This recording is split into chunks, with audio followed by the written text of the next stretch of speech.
श्रीमदगजाहरुष रत्नाकरेन्दु गौरी मनोवन वसन्तं भवानी वदन तामरसदिरकरनु उमा कल्पलतिकावृत प्रबलसुरभूरुहं भूमिभृत्तनयाक्षि कुमुदनुत चन्द्रिका नामन् ಎನ್ನಂ ಸಲಹುಗೆ ಅನುದಿನಂ ಹುಲಿಗೆರೆಯ ಸೋಮನಾಥಂ ಸೋಮಶೇಖರಂ ಸೋಮಂ ದಯಾಳುಮೂರ್ತಿ ವಿಳಾಸನು ಎನ್ನ ಸಲಹುಗೆ ಅನುದಿನಂ.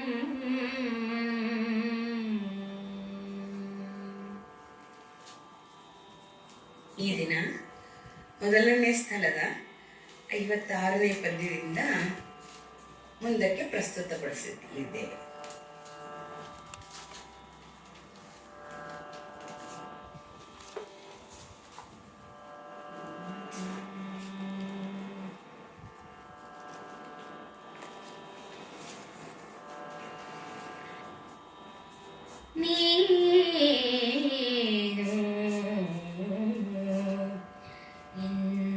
ಅದೆಂದಿಗೆ ಬರ್ಪ ಅನ್ನೆಗಂ ನೀನಿನ್ನು ಅದೆಂದೆಂದಿಗೆ ಬರ್ಪ ಅನ್ನೆಗಂ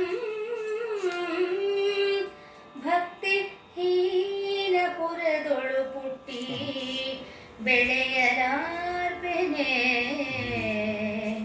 ಮದನ ಮಾನಮರ್ದನು ಕರುಣಿಸು ಎಂದಡೆ ಆತನ ಭಯಕ್ಕೆ ಮನದೊಳಗೆ ಮೆಚ್ಚಿ ನಾನೊಲಿದು ನೆಲೆಸಿರ್ಪ ಸೌರಾಷ್ಟ್ರವೆಂಬ ಸುಸ್ಥಾನ ಉಂಟೋ ಅದರೊಳಗೆ ಜನಿಸು ಹೋಗುವೆನೆ ಶಿವಜ್ಞಾನಿ ಎನಿಪ ಆದಿಗಣನಾಥನು ಅಂತಕ ದರ್ಪಣದಲ್ಲಳನ ಬೀಳ್ಕೊಂಡನು.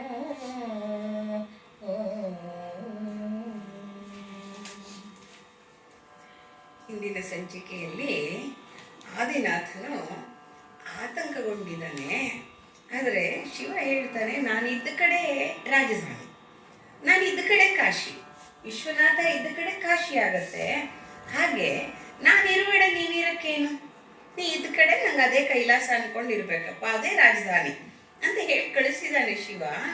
ಆದರೂ ಆದಿಗಣನಾಥ ಇನ್ನೂ ಕೊರಗ್ತಾನೆ ಇದ್ದಾನೆ. ನಾನು ಬರ್ತೀನಿ ನಿನ್ನ ಜೊತೆಗೆ, ಜಂಗಮ ವೇಷದಲ್ಲಿ ಬರ್ತೀನಿ, ಮಾತಾಡ್ತೀನಿ, ನೀನು ಕೇಳಿದ್ದೆಲ್ಲ ಸಲ್ಲಿಸ್ತೀನಿ, ಎಲ್ಲ ಆಶ್ವಾಸನೆ ಕೊಟ್ಟಿದ್ದಾನೆ ಶಿವ, ಭರವಸೆಯನ್ನು ಕೊಟ್ಟಿದ್ದಾನೆ. ಆದ್ರೂ ನಾನು ಹೋಗು ಅಂತಿದ್ಯಾ, ನಾನು ಹೋಗ್ತಿದ್ದೀನಿ, ನೀ ಅದೆಂದಿಗೆ ಬರ್ತೀಯೋ, ನೀ ಬರೋವರೆಗೂ ನಾನು ಅಲ್ಲಿರ್ಬೇಕಲ್ಲ ಭಕ್ತಿಹೀನರ ಮಧ್ಯೆ. ಆ ಭೂಮಿ ಅನ್ನೋದು ಕರ್ಮಭೂಮಿ, ಅದು ಆ ಕರ್ಮಕ್ಷೇತ್ರದಲ್ಲಿ ನಾನು ಇರಬೇಕಲ್ಲ.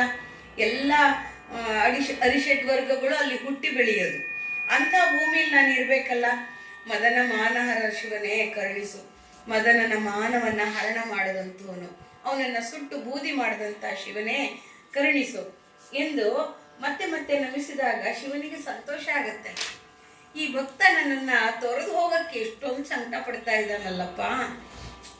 ಮಗಳು ಗಂಡನ ಮನೆಗೆ ಹೋಗ್ಬೇಕಾದ್ರೆ ಹತ್ತಿರ ತಾಯಿ ತಂದೆಗೆ ಸಂತೋಷ ಆಗುತ್ತೆ, ನಮ್ಮ ಮಗಳಿಗೆ ಎಷ್ಟು ಪ್ರೀತಿ ಅಂತ.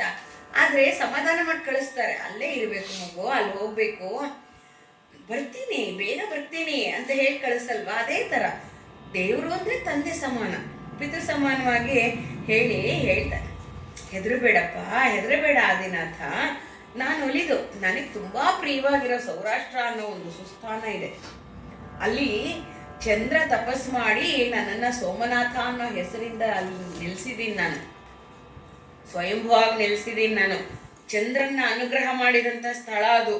ನೀ ಅಲ್ಲಿ ಜನಿಸು ಹೋಗು, ಅಲ್ಲಿ ಹುಟ್ಟು, ಅಂದಾಗ ಶಿವಜ್ಞಾನಿಯಾದ ಆದಿಗಣನಾಥ ಅಂತಕನ ದರ್ಪವನ್ನ ತಳ್ಳಣಗೊಳಿಸಿದಂಥ ಶಿವನನ್ನು ಬೀಳ್ಕೊಳ್ಳಲಾರದೆ ಬೀಳ್ಕೊಂಡ. ಇದು ಆದಿನಾಥ ಭೂಮಿಗೆ ಬರಲು ಬಂದಂತ ಒಂದು ಸನ್ನಿವೇಶ. ಇದನ್ನ ರಾಘವಾಂಕರು ಅತ್ಯಂತ ಮನೋಜ್ಞವಾಗಿ ಚಿತ್ರಿಸಿದ್ದಾರೆ. ಧರಣಿ ತಳಕ್ಕೆ ಆದಿಗಣನಾಥನೈ ತರುತ್ತಿರೆ, ಮುಂದೆ ಮೆರೆದುದು ಅತಿ ಕೌತುಕಂ ಕಡಲಿಡಲು, ನೆರೆವ ವೇದಂಗಳಿಗೆ ಶಾಸ್ತ್ರಕ್ಕೆ ಪೌರಾಣ ತತಿಗೆ ಆಗಮ ಪ್ರತತಿಗೆ, ಸಿರಿಗೆ ಸಂಪದಕ್ಕೆ ಭಕ್ತಿಗೆ ಮುಕ್ತಿಗೆ ಆಚಾರದ ಉರವಣೆಗೆ ಶಮೆ ದಮೆಗೆ ಸತ್ಯಕ್ಕೆ ಶಾಂತಿಯುಬ್ಬರಕ್ಕೆ ಪುಣ್ಯಕ್ಕೆ ಪುರುಷಾರ್ಥಕ್ಕೆ ನೆಲೆವೀಡಿದು ಎಂದೆನಿಸಿ ಸೌರಾಷ್ಟ್ರವೋ, ಎಂದೆನಿಸಿ ಸೌರಾಷ್ಟ್ರವೋ. ಇಲ್ಲಿ ರಾಘವಾಂಕರು ಅತ್ಯುತ್ತಮ ಜೀವಿಯಾದಂಥ ಆದಿಗಣನಾಥ ಇಲ್ಲಿ ಹುಟ್ಟು ಅಂದಿದಾನೋ ಶಿವ, ಆ ಭೂಮಿಯನ್ನ ಪರೀಕ್ಷೆ ಮಾಡೋ ಹಾಗೆ ಬರ್ತಾ ಇದ್ದಾನೆ. ಅವನು ಬರ್ತಾ ಇದ್ರೆ ಓ, ಭೂಮಿಯಲ್ಲೇ ಉಜ್ವಲವಾಗಿ ಹೊಳಿತಾ ಇದೆಯಲ್ಲ ಈ ಪ್ರದೇಶ, ಈ ಭೂಪ್ರದೇಶ ಮಿಂಚಿನಂತಿದೆಯಲ್ಲ. ಕಡಲಿನ ತಡಿಯಲ್ಲಿ ಕಡಲ ಮಧ್ಯದಲ್ಲಿರೋ ಹಾಗಿದೆಯಲ್ಲ ಇದು. ವೇದಶಾಸ್ತ್ರಗಳಿಗೆ ಪುರಾಣಕ್ಕೆ ಪ್ರಸಿದ್ಧಿ ಹೊಂದಿರುವಂಥ ಋಷಿ ಗುಂಪು ಸೂತ ಪುರಾಣಿಕರು, ಆಶ್ರಮಗಳು. ಸೂತ ಪುರಾಣಿಕರು ಅಂದ್ರೆ ಒಬ್ಬ ಋಷಿಯ ದರ್ಶನವನ್ನ ಇನ್ನೊಂದು ಋಷಿಗೆ ತಲುಪಿಸುವಂತಹ ಮೆಸೆಂಜರ್ಸ್, ತಂದು ತಲುಪಿಸುವವರು. ಆ ಋಷಿ ಮುನಿಗಳಲ್ಲಿ ಈ ತರ ಜ್ಞಾನೋದಯವಾಗಿದೆ, ಈ ಮಂತ್ರಕ್ಕೆ ಈ ಅರ್ಥ ಇದು ಚೆನ್ನಾಗಿದೆ, ಇದನ್ನೆಲ್ಲ ಒಂದು ಋಷ್ಯಾಶ್ರಮದಿಂದ ಇನ್ನೊಂದು ಋಷ್ಯಾಶ್ರಮಕ್ಕೆ, ಒಬ್ಬ ಗುರುವಿನಿಂದ ಇನ್ನೊಬ್ಬ ಗುರುವಿನೆಡೆಗೆ ಮಂಥನ ಕಾರ್ಯಕ್ಕೆ, ಅದರಲ್ಲೂ ಮಂಥನ ಮಾಡಿ ಚರ್ಚೆ ಮಾಡಿ ಇದು ಸರಿಯೇ ತಪ್ಪೆ ಎಂದು ಹೇಳುವಂತ ಒಂದು ವ್ಯವಸ್ಥೆ ಇತ್ತು. ಆಗಮಿಕರಿದ್ರು, ಅಂದ್ರೆ ಕಲ್ತ್ಕೊಳಕ್ ಬರುವಂತಹ ಆಗಮಿಸೋರು, ಆಮೇಲೆ ಆಗಮ ಸಿದ್ಧಾಂತಗಳನ್ನ ಕಲ್ತ್ಕೊಳ್ಳೋರು. ಸಿರಿ ಸಂಪತ್ತಿಗೆ ಲೌಕಿಕರಿಗೂ ಅವರು ಟ್ರೈನಿಂಗ್ ಕೊಡೋರು, ತರಬೇತಿ ಕೊಡೋರು. ತರಬೇತಿ ಅನ್ನೋದು ಹೇಗಿರೋದು? ಹಸು ಸಾಕಬಹುದು, ಹಸುನ ಸಾಕಬಹುದು ಅಂದ್ರೆ ಬರೀ ಸಾಕೋದಲ್ಲ, ಅವು ಆಹಾರದಿಂದ ಹಿಡಿದು ಔಷಧದವರೆಗೆ ಅವುಗಳ ಯೋಗಕ್ಷೇಮವನ್ನ ಹೇಗೆ ನೋಡ್ಕೊಳ್ಬೇಕು, ಪೂರ್ಣ ಪ್ರಮಾಣದ ಗೊಲ್ಲನನ್ನಾಗಿ ಮಾಡಿ ಕಳಿಸೋರು. ಅಂದ್ರೆ ಹಸುವಿನ ಹೇಗೆ ನೋಡ್ಕೋಬೇಕು, ಹೇಗೆ ಅದನ್ನ ಲಾಲನೆ ಪಾಲನೆ ಮಾಡ್ಬೇಕಿಂದ ಹಿಡಿದು ಎಲ್ಲ ಅಂಥದ್ದು ಕೂಡ. ಸಿರಿ ಸಂಪದಗಳು ಕಡಲ ಹತ್ರ ಇರೋದ್ರಿಂದ ಮುತ್ತು ಮಾಣಿಕ್ಯ ರತ್ನಾಕರನಲ್ವೇ ಸಮುದ್ರ.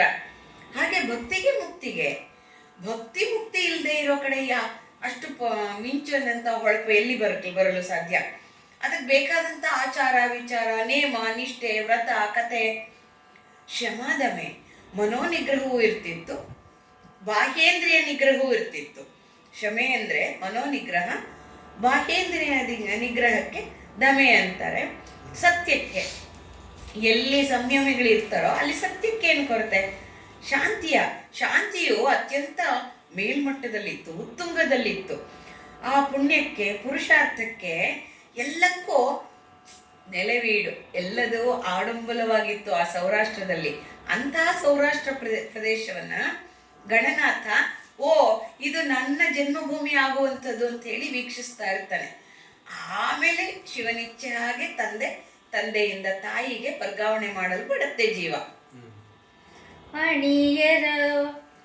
ಅಣಿಯರದೊಳ ಎರೆದರ್ಗೆ ಮುಕ್ತಿಯಂ ಸುಕೃತ ಸಂದಣಿಯಂ ಮನೋರಾಗಮಂ ಸೌಖ್ಯಮಂ ತತುಕ್ಷಣದೊಳು ಒಲಿದೇವ ಗುಣದಿಂದ ಇನ್ನು ಧರೆಯೊಳು ಉಳಿದ ಇತರ ತೀರ್ಥಕ್ಷೇತ್ರದಿಂ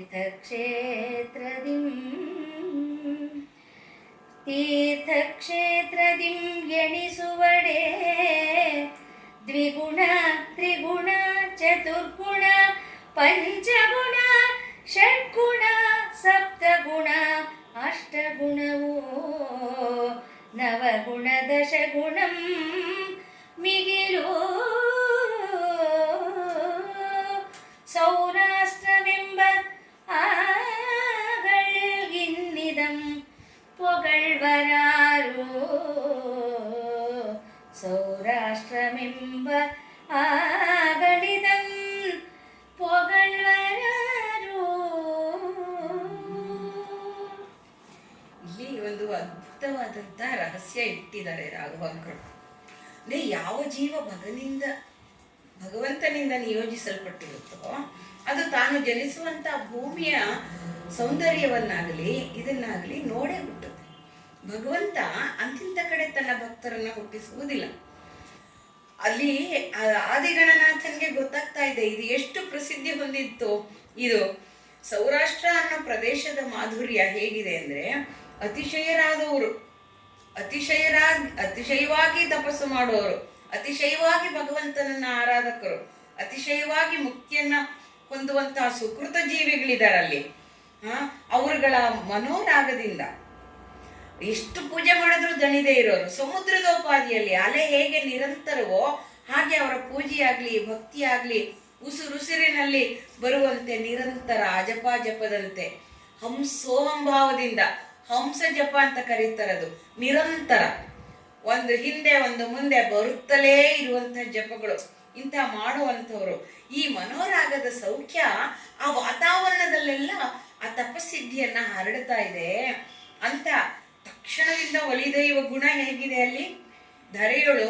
ಈ ತೀರ್ಥಕ್ಷೇತ್ರ ಉಳಿದೆಲ್ಲ ತೀರ್ಥಕ್ಷೇತ್ರಕ್ಕಿಂತ ಬೇಗ ತಕ್ಷಣ ಒಲಿದೀವ, ತಕ್ಷಣವೇ ಒಲಿಯುವಂತೆ. ಏಕೆಂದರೆ ಪುಣ್ಯ ಪುರುಷರ ಪುಣ್ಯವು ಆ ಕ್ಷೇತ್ರವನ್ನು ಕಾಪಾಡುತ್ತಿದೆ. ದ್ವಿಗುಣ ತ್ರಿಗುಣ ಚತುರ್ಗುಣ, 1ಕ್ಕೆ 2 ಪಟ್ಟು 3 ಪಟ್ಟು 4 ಪಟ್ಟು 5 ಪಟ್ಟು 6 ಪಟ್ಟು 7 ಪಟ್ಟು 8 9 10 ಪಟ್ಟು. 10 ಪಟ್ಟೇನು ಮಿಗಿಲಿಲ್ಲ, ಸಹಸ್ರ ಪಟ್ಟು ಅನ್ಕೊಂಡ್ಬೇಕಾದ್ರೂ ಅನ್ಕೊಂಡ್ಬಿಡ್ಬೋದು. ಇಂತಹ ಸೌರಾಷ್ಟ್ರವನ್ನ ಇನ್ನು ಯಾವ ರೀತಿ ಹೊಗಳಕ್ ಸಾಧ್ಯ? ಮನಸ್ಸಿಗೆ ತೃಪ್ತಿ ಆಗತ್ತೆ ಆ ಗಣನಾಥನ್ಗೆ. ನನ್ನನ್ನ ಶಿವ ಎಲ್ಲೆಲ್ಲೋ ಕರ್ಕೊಂಡು ಹೋಗಿ ಜನಿಸು ಅಂತ ಹೇಳಿಲ್ಲ, ತುಂಬಾ ಸುಂದರವಾದ ತಪೋಭೂಮಿಯಲ್ಲಿ ಜನಿಸು ಅಂತ ಹೇಳಿದಾನೆ ಅನ್ನುವ ರಹಸ್ಯವನ್ನ ಹೇಳ್ತಾನೆ. ಕಂಗೆ ಬೆಳತಿಗೆ ಬೆಳಗನು ಅನವರತವೀವ ಬೆಳುದಿಂಗಳ ನಡುವೆ ಪೂರ್ಣ ಶಶಿಯೊಪ್ಪುವಂದದಿಂ ಪೂರ್ಣ ಶಶಿಯೊಪ್ಪುವ ಅಂದದಿಂ ಮಂಗಳಾಕಾರ ಸೌರಾಷ್ಟ್ರದೊಳು ಸೋಮನಾಥಂ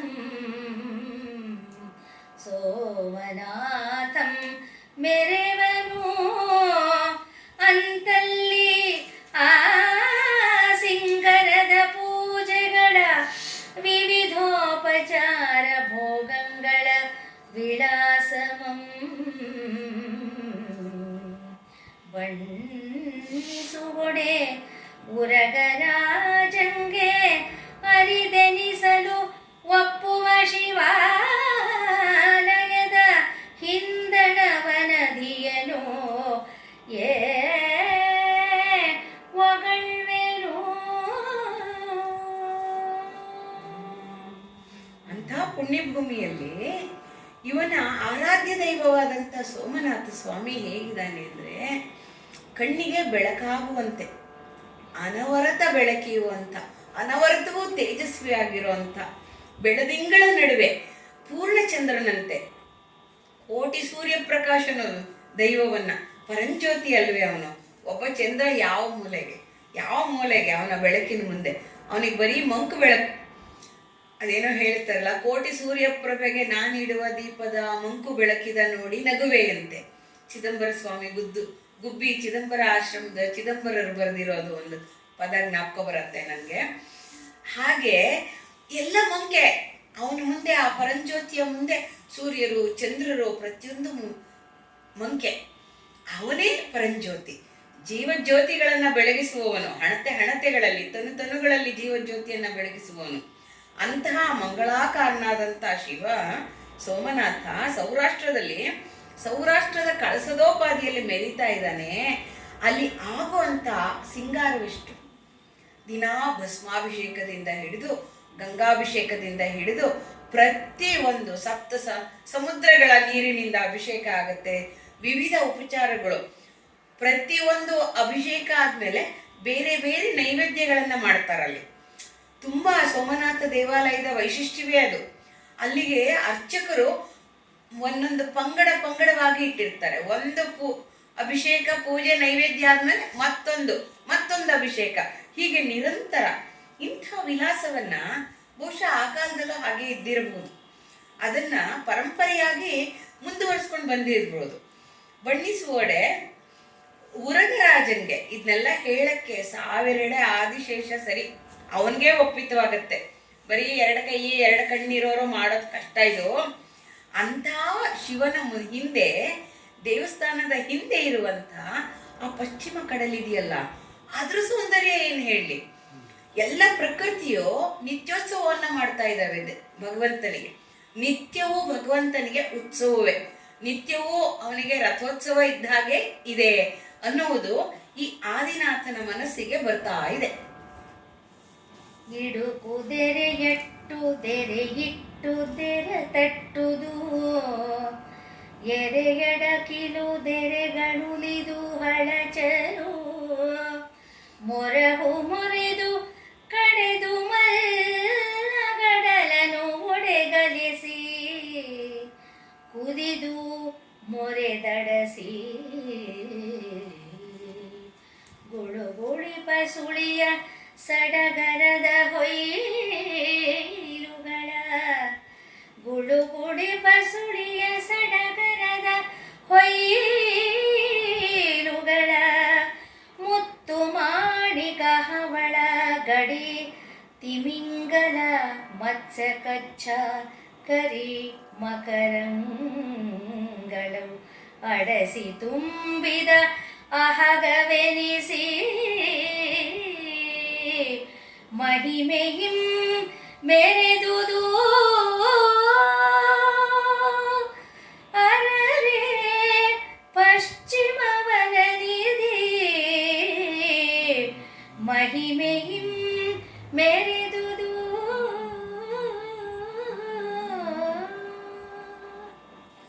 ಪಶ್ಚಿಮ ವನನಿಧಿ ಮೆರೆದುದನ್ನ ರಾಘವಾಂಕರು ಸೊಗಸಾಗಿ ವರ್ಣಿಸಿದ್ದನ್ನ ಅತ್ಯಂತ ಮನಮೋಹಕವಾದಂಥ ರಾಗದಲ್ಲಿ ನಮ್ಮ ಗಮಕಿಯವರು ವಾಚನ ಮಾಡಿದ್ದಾರೆ.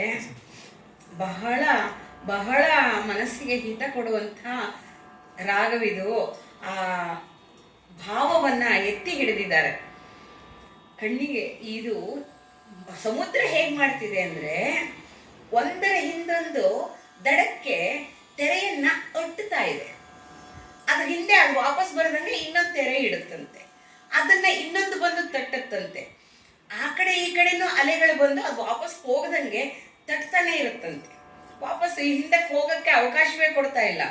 ಇನ್ನೊಂದು ಎಲ್ಲೋ ಹಿಂದಕ್ಕೆ ಹೋಗ್ಬೇಕು ಅನ್ಕೊಂಡ್ರೆ ಅಬ್ಬರಿಸಿ, ಹಳಚಲು ಅಂದ್ರೆ ಅಬ್ಬರಿಸಿ ರಭಸವಾಗಿ ಇನ್ನೊಂದು ಮೊರಕೊಂಡು ದೊಡ್ಡ ದೊಡ್ಡ ಆನೆ ಅಂತ ಅಲೆ ಬರುತ್ತಂತೆ.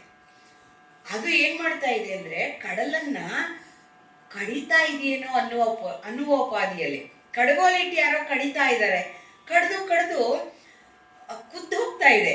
ಆದ್ರೆ ಏನ್ ಬರುತ್ತಲ್ಲಿ, ಮೊರೆದಡಸಿ ಗುಳಿಗುಳಿಪ ಸುಳಿ. ಆ ಸುಳಿ ಸಡಗರವಾಗಿ ಭೂತಾಯಿಯ ಸೀರೆಯ ನೆರಿಗೆಗಳೋ ಉಪಾದಿಯಲ್ಲಿ ಈ ಗೆಜ್ಜೆ ಹಾಕಿದ ನೆರಿಗೆಗಳಿರುತ್ತೆ. ನಡೆದ್ರೆ ಘಲ್ ಘಲ್ ಘಲ್ ಅನ್ನುವಂಥ ರೀತಿಯಲ್ಲಿ ಆ ಥರ ಕಾಣಿಸ್ತಾ ಇದೆ ಗುಳಿಪ ಸುಳಿಗಳು. ಹಾಗೆ ಸೀರೆ ನೆರಿಗೆಯೋಪಾದಿಯಲ್ಲಿದೆ. ಸಡಗರದ ಹುಯಿಲುಗಳ ಅಂದ್ರೆ ಸರಸರ ಅಂತ ಬಂದಾಗ ಅದೊಂಥರ ಸಂಭ್ರಮವಾಗಿರುತ್ತಲ್ಲ, ಹಂಗೆ ಪ್ರತಿ ನಿಮಿಷವೂ ಸಂಭ್ರಮವೇ ಸಮುದ್ರಕ್ಕೆ. ಮುತ್ತು ಮಾಣಿಕ ಹವಳನ್ನೇ ಗಡಿಯಾಗಿ ನಿರ್ಮಿಸಿದಾನಂತೆ ರತ್ನಾಕರ. ಭಗವಂತನಿಗೆ ಮುತ್ತು ಮಾಣಿಕ ಹವಳಗಳು ತನ್ನಲ್ಲಿ ಸಿಗುವಂತ ಎಲ್ಲ ಅತಿಶಯವಾದ ವಸ್ತುಗಳನ್ನ ವಿಶೇಷವಾದ ವಸ್ತುಗಳನ್ನ, ಬೆಲೆಯುಳ್ಳದ್ದು ಅಂತ ಲೋಕ ಹೇಳೋಂಥ ವಸ್ತುಗಳನ್ನ, ಶಿವನಿಗೇನು ಅದೆಲ್ಲ ಬೇಡ, ಭಸ್ಮ ಬಿಟ್ಟು. ಆದ್ರೆ ಅರ್ಪಿಸುವವರ ಭಕ್ತಿ ಅದು, ಅರ್ಪಿಸುವವರ ಭಕ್ತಿ ಅದು. ಜೊತೆಗೆ ಜೀವಜಾಲಗಳನ್ನು, ಜಲಜೀವ ರಾಶಿಗಳಿದಾವಲ್ಲ, ತಿಮಿಂಗಲ, ಮೀನು, ಆಮೆ, ಕಚ್ಚಾ ಆಮೆ, ಆನೆ, ಮೊಸಳೆ, ಎಲ್ಲವೂ ರಂಗಳಿಸಿ, ಎಲ್ಲವೂ ಆ ಸಮುದ್ರದಲ್ಲಿ ಬಂದು ಬಂದು ತುಂಬಿದ. ಆ ರೀತಿಯಲ್ಲಿ ಹೇಗೆ ತುಂಬಿಕೊಂಡಿದೆ ಅಂದರೆ, ಜೀವಜಾಲಗಳ ಒಂದು ಅನಂತ ಕೊಂಡಿ ಇದೆ ಅಲ್ಲಿ. ಭೂಮಿಗೆ ಆಂಫಿಬಿಯನ್ಸ್ ಇರುತ್ತವೆ, ನೆಲಕ್ಕೂ ಬರುತ್ತವೆ, ಜಲಕ್ಕೂ ಬರುತ್ತವೆ. ಹಾಗೆ ಭಗವಂತನ ಹತ್ತಕ್ಕೆ ಬಂದು ಬಂದು ಹಿಂದೆ ಹೋಗುತ್ತವೆ. ಚರಗಳು ಕೂಡ, ಜಡಜೀವಿಗಳು ಕೂಡ, ಕಪ್ಪೆ ಚಪ್ಪು ಎಲ್ಲ ಬಂದು ಬಂದು ಅಲಂಕೃತವಾಗಿ ಕೂತ್ಕೊಳ್ಳುತ್ತೆ. ಶಿವನಿಗೆ ಅಲಂಕಾರ ಮಾಡುವಾಗ ಕಪ್ಪೆ ಚಿಪ್ಪಿನ ಹಾರನೂ ಮಾಡ್ತಾರೆ, ಎಲ್ಲವನ್ನ ಮಾಡ್ತಾರಲ್ಲ. ಶಂಖವೂ ಸಮುದ್ರದಲ್ಲೇ ಹುಟ್ಟೋದು. ದೊಡ್ಡ ದೊಡ್ಡ ಶಂಖಗಳಿವೆ ಸೋಮನಾಥನ ದೇವಸ್ಥಾನದಲ್ಲಿ. ಊದಿದ್ರೆ ಎಷ್ಟು ದೊಡ್ಡ ಸದ್ದು ಬರುತ್ತೆ ಅದು ಅಂದ್ರೆ, ಮೊರಿಯತ್ತೆ, ಓಂಕಾರದ ನಾದ ನಿನಾದಗಳಾಗತ್ತೆ.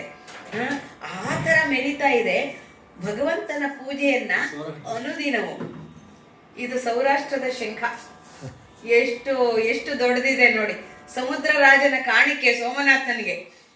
ಇದರ 10ರಷ್ಟು 20ರಷ್ಟು ದೊಡ್ಡದಲ್ಲಿ ಅವರು ಊದುತ್ತಾರೆ ಅಂದ್ರೆ ಹೇಗೆ, ಅದು ಕೊಂಬೆಲ್ಲ ಇದೆ ನೋಡಿ, ಇದಕ್ಕೆ ಕೊಂಬೆಲ್ಲ ಇದೆ. ಯಾವ ಥರ ಇಂಥದ್ದೆಲ್ಲ ಈಗ ನಮ್ಮ ಹತ್ರ ಏನಿರುತ್ತೋ ಅದನ್ನ ಅರ್ಪಿಸ್ತೀವಲ್ವಾ. ದೈವಕ್ಕೆ ನಮ್ಮ ಹತ್ರ ಇರೋದನ್ನೇ ಕೊಡಬೇಕು. ಕೃಷ್ಣ ಕಾಳಿಂಗನ ಮೇಲೆ ಕುಣಿದಾಗ ಕಾಳಿಂಗ ಹೇಳ್ತಾನಂತೆ, ಸ್ವಾಮಿ ನನ್ನಲ್ಲಿರೋದೇ ವಿಷ, ಅದನ್ನ ನಿನಗೆ ಅರ್ಪಿಸ್ಬಿಟ್ಟು ವಿಷ ಕಳ್ಕೊಂಡ್ಬಿಡ್ತೀನಿ ನಾನು. ಹಾಗೆ ನಮ್ಮ ದುಷ್ಟತನವನ್ನ ಕಳ್ಕೋಬೇಕು. ಕಳ್ಕೊಳ್ಳೋಕೆ ದೇವರಿಗೆ ನಮಸ್ಕಾರ ಮಾಡೋದು. ಅದನ್ನ ಇಲ್ಲಿ ಅತ್ಯಂತ ಸುಂದರವಾಗಿ ಇಟ್ಟಿದ್ದಾನೆ ರಾಘವಾಂಕ. ಅದನ್ನ ಅತ್ಯಂತ ಸುಂದರವಾದಂತಹ ವಾಸಂತಿ ರಾಗದಲ್ಲಿ ಹಾಡಿದ್ದಾರೆ ನಮ್ಮ ಲಕ್ಷ್ಮಿಯವರು. ತುಂಬಾ ಆನಂದವಾಯ್ತು. ಬಡವಾಗ್ನಿ ಅಂಡನೆಗೆ ಮುನ್ನೊಬ್ಬ ಮುನಿ ಮೊಗೆದು ಕುಡಿದ ಕೋಟನೆ ಗಂಜಿ ಶಿವನ ಮರೆ ಹೊಕ್ಕು ಹಿಂದಡಗಿದಂತ ಎಸೆದಿದ್ದುದು ಒಮ್ಮೆ ಮತ್ತೊಮ್ಮೆ ದರೆಯರಿಯಲ್ಕೆ ತನ್ನೊಳುಳ್ಳ ಜಡವೆಸರ ಸಾರತ್ವದ ಅಘತದಿಗಳೆಲ್ಲ ನೆರೆ ಕಡಲು ಲಿಂಗಾರ್ಚನಂಗೈವಂತೆ ತನ್ನೊಳುಳ್ಳ ಜಡವೆಸರ ಸಾರತ್ವದ ಅಘತದಿಗಳೆಲ್ಲ ನೆರೆ ಕಡಲು ಲಿಂಗಾರ್ಚನಂಗೈವಂತೆ ಸೌರಾಷ್ಟ್ರದೊಡೆಯನ ನಿವಾಸದ ಒತ್ತಿನೊಳು ಅಬ್ಧಿ ಮೆರೆದುದು ಆ ಪೂಜೆಯನು ಎಂತೆನೆ ಬೇಡ್ವೆನು. ಇಲ್ಲಿ ಒಂದು ಇತಿಹಾಸದ ಗುಟ್ಟನ್ನ ಇಟ್ಟಿದ್ದಾರೆ. ಹಿಂದೆ ಬಡವಾಗ್ನಿ ಅಂದ್ರೆ ಅಗ್ನಿ, ನೀರೊಳಗೆ ಹುಟ್ಟುವಂಥ ಸಮುದ್ರದ ಅಗ್ನಿ, ಅದಕ್ಕೆ ಬಡವಾಗ್ನಿ ಅಂತ ಕರೀತಾರೆ. ಆ ಅಗ್ನಿ ಎಲ್ಲಿಂದಲ್ಲಿ ಅಲಿತಿತ್ತಂತೆ. ಋಷಿ ಮುನಿಗಳಿಗೆ ತಪಸ್ ಮಾಡಕ್ಕೆ ಅಂತ ಸಮುದ್ರ ತೀರದಲ್ಲಿ ಕೂತ್ಕೊಂಡ್ರೆ ಅವ್ರಿಗೆಲ್ಲ ತುಂಬ ತೊಂದರೆ ಆಗ್ತಿತ್ತು ಅಂತ ಹೇಳಿ ಅಗಸ್ತ್ಯ ಮುನಿಗಳು ಅದನ್ನ ಹೀರಿದ್ರಂತೆ ಇನ್ನೊಂದ್ಸಲಿ. ಯಾಕೆ ಅಂದ್ರೆ ಇದು 2ನೇ ಸಲಿ. ಒಂದು ದುಷ್ಟ ರಾಕ್ಷಸರನ್ನ ಕೊಲ್ಲಕ್ಕೋಸ್ಕರ, ಇನ್ನೊಂದ್ಸಲಿ ಈ ಬಡಬಾಗ್ನಿಯ ಉಪಟಳವನ್ನ ತಡೆಯಕ್ಕೋಸ್ಕರ ಹೀರಿದ್ದು.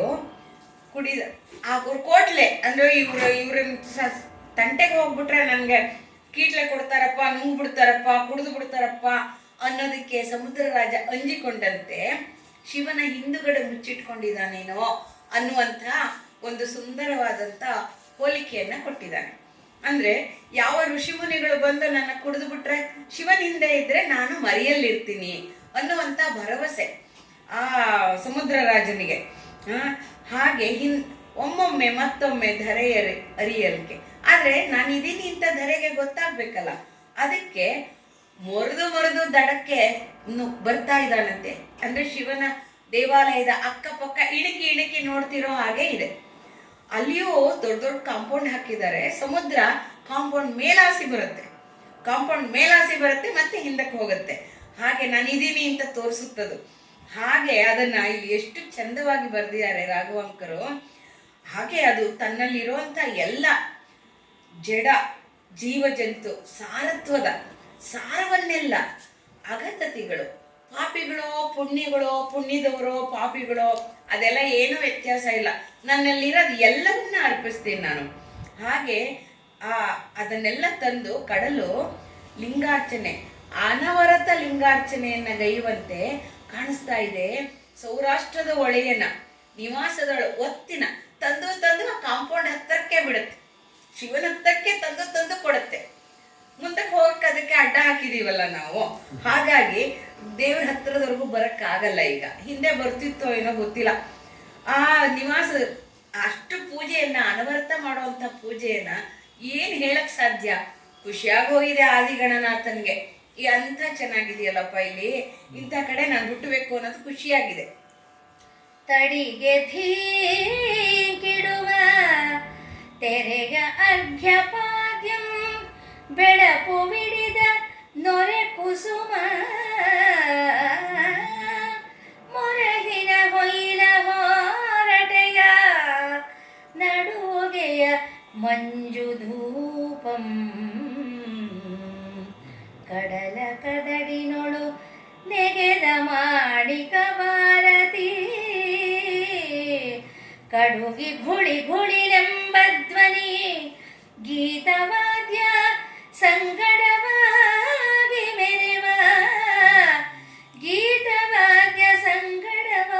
ಮೆರೆವ ವರನಿಧಿ ಬಂದು ಸೌರಾಷ್ಟ್ರದೊಡೆಗೆನಂ ಪೂಜಿಸುತ್ತಿದ್ದ ಪುದೋ ಪೇಳೆಂಬ ಬಗೆಯನು ಅನುಕರಿಸಿದ್ದುದು.